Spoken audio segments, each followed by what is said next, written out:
All right, so today we're going to be going over day 11 of the 1 year chronological Bible plan. This one's a little quicker. There's only two chapters, but Genesis 31 is a little bit longer. And Genesis 30, we're just going over a few verses in there. So, not a super long one today. Easy for a Saturday. And yeah, let's get into it. Genesis 30. After Rachel gave birth to Joseph, Jacob said to Laban, "Send me on my way so I can go back to my own homeland. Give me my wives and children, for whom I have served you, and I will be on my way. You know how much work I've done for you." But Laban said to him, "If I have found favor in your eyes, please stay. I have learned by divination that the Lord has blessed me because of you." He added, "Name your wages, and I will pay them." Jacob said to him, "You know how I have worked for you, and how your livestock has fared under my care. The little you had before I came has increased greatly, and the Lord has blessed you wherever I have been. But now, when may I do something for my own household?" "What shall I give you?" he asked. "Don't give me anything," Jacob replied. "But if you will do this one thing for me, I will go on tending your flocks and watching over them. Let me go through all your flocks today and remove from them every speckled or spotted sheep, every dark-colored lamb, and every spotted or speckled goat. They will be my wages, and my honesty will testify for me in the future. Whenever you check on the wages you have paid me, any goat in my possession that is not speckled or spotted, or any lamb that is not dark-colored, will be considered stolen." "Agreed," said Laban. "Let it be as you have said." That same day he removed all the male goats that were streaked or spotted, and all the speckled or spotted female goats, all that had white on them, and all the dark-colored lambs, and he placed them in the care of his sons. Then he put a 3-day journey between himself and Jacob, while Jacob continued to tend the rest of Laban's flocks. Jacob, however, took fresh cut branches from poplar, almond, and plane trees, and made white stripes on them by peeling the bark and exposing the white inner wood of the branches. Then he placed the peeled branches in all the watering troughs, so that they would be directly in front of the flocks when they came to drink. When the flocks were in heat and came to drink, they mated in front of the branches, and they bore young that were streaked or speckled or spotted. Jacob set apart the young of the flock by themselves, but made the rest face the streaked and dark-colored animals that belonged to Laban. Thus he made separate flocks for himself, and did not put them with Laban's animals. Whenever the stronger females were in heat, Jacob would place the branches in the troughs in front of the animals so they would mate near the branches. But if the animals were weak, he would not place them there. So the weak animals went to Laban, and the strong ones to Jacob. In this way the man grew exceedingly prosperous, and came to own large flocks, and female and male servants, and camels and donkeys. Genesis 31. Jacob flees from Laban. Jacob heard that Laban's sons were saying, "Jacob has taken everything our father owned, and has gained all this wealth from what belonged to our father." And Jacob noticed that Laban's attitude toward him was not what it had been. Then the Lord said to Jacob, "Go back to the land of your fathers and to your relatives, and I will be with you." So Jacob sent word to Rachel and Leah to come out to the fields where his flocks were. He said to them, "I see that your father's attitude toward me is not what it was before, but the God of my father has been with me. You know that I have worked for your father with all my strength. Yet your father has cheated me by changing my wages 10 times. However, God has not allowed him to harm me. If he said, 'The speckled ones will be your wages,' then all the flocks gave birth to speckled young. And if he said, 'The streaked ones will be your wages,' then all the flocks bore streaked young. So God has taken away your father's livestock and has given them to me. In breeding season, I once had a dream in which I looked up and saw that the male goats mating with the flock were streaked, speckled, or spotted. The angel of God said to me in the dream, 'Jacob.' I answered, 'Here I am.' And he said, 'Look up and see that all the male goats mating with the flock are streaked, speckled, or spotted. For I have seen all that Laban has been doing to you. I am the God of Bethel, where you anointed a pillar and where you made a vow to me. Now leave this land at once and go back to your native land.' Then Rachel and Leah replied, 'Do we still have any share in the inheritance of our father's estate? Does he not regard us as foreigners? Not only has he sold us, but he has used up what was paid for us. Surely all the wealth that God took away from our father belongs to us and our children. So do whatever God has told you.' Then Jacob put his children and his wives on camels, and he drove all his livestock ahead of him, along with all the goods he had accumulated in Paddan Aram, to go to his father Isaac in the land of Canaan. When Laban had gone to shear his sheep, Rachel stole her father's household gods. Moreover, Jacob deceived Laban the Aramean by not telling him he was running away. So he fled with all he had, crossed the Euphrates River, and headed for the hill country of Gilead. Laban pursues Jacob. On the third day, Laban was told that Jacob had fled. Taking his relatives with him, he pursued Jacob for 7 days and caught up with him in the hill country of Gilead. Then God came to Laban the Aramean in a dream at night and said to him, "Be careful not to say anything to Jacob, either good or bad." Jacob had pitched his tent in the hill country of Gilead when Laban overtook him, and Laban and his relatives camped there too. Then Laban said to Jacob, "What have you done?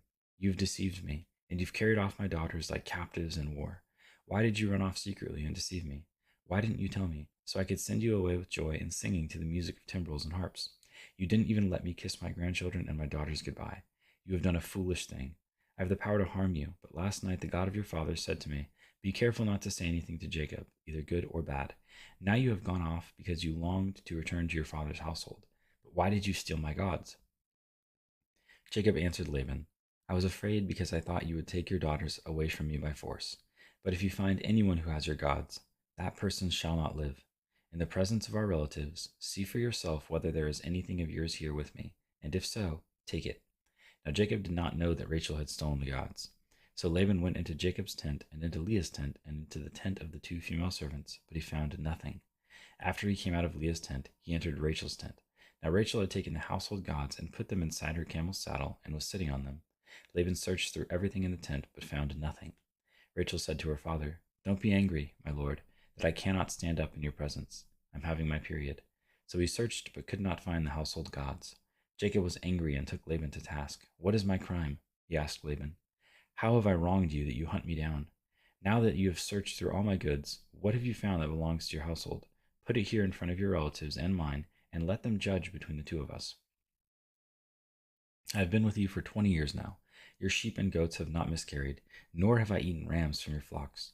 I did not bring you animals torn by wild beasts. I bore the loss myself, and you demanded payment from me for whatever was stolen by day or night.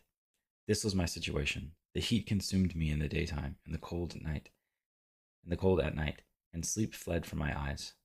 It was like this for the 20 years I was in your household. I worked for you 14 years for your two daughters and 6 years for your flocks, and you changed my wages 10 times. If the God of my father, the God of Abraham, and the fear of Isaac had not been with me, you would surely have sent me away empty-handed. But God has seen my hardship and the toil of my hands, and last night he rebuked you."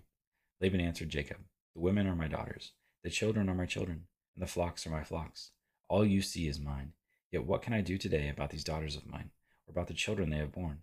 Come now, let's make a covenant, you and I, and let it serve as a witness between us." So Jacob took a stone and set it up as a pillar. He said to his relatives, "Gather some stones." So they took stones and piled them in a heap, and they ate there by the heap. Laban called it Jegar Sahadutha, and Jacob called it Galid. Laban said, "This heap is a witness between you and me today." That is why it was called Galid.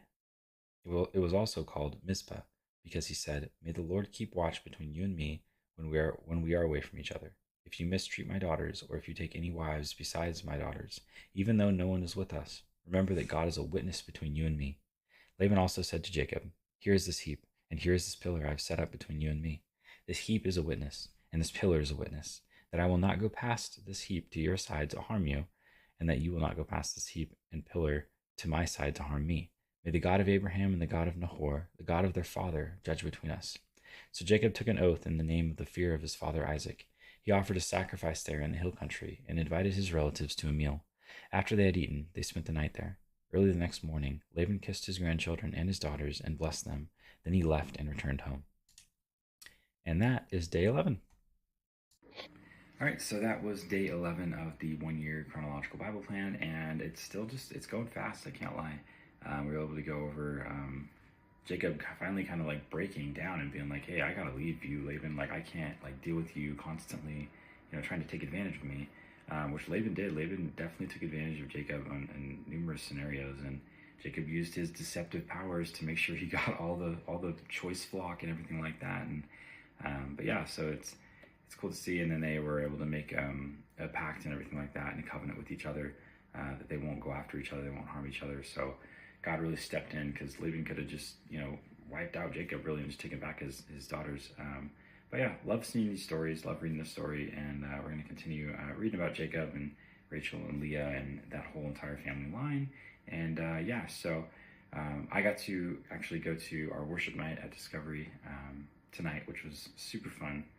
And we were able to, well, it was last night, sorry, it was last night when we went to a worship night. And if you haven't been to a worship night, or if your church doesn't have that, it's just kind of like something we do every once in a while where we all just get together in the worship center. We just really have just like an hour and a half, just straight worship, and it's just such a great time, such an awesome time. I am really really big on worship and praise. Like that's like the only music I listen to, just because I love Christian music, and so that's like when I get in my zone with the Father the most is really just like praise and worship. You know, some people get really into it with reading the Bible, and I get revelation and stuff from the Bible, but where I really feel the most connected with God is like through praise and worship. So worship nights are huge for me. I love them so much. But yeah, that is day 11, and looking forward to seeing you guys on day 12.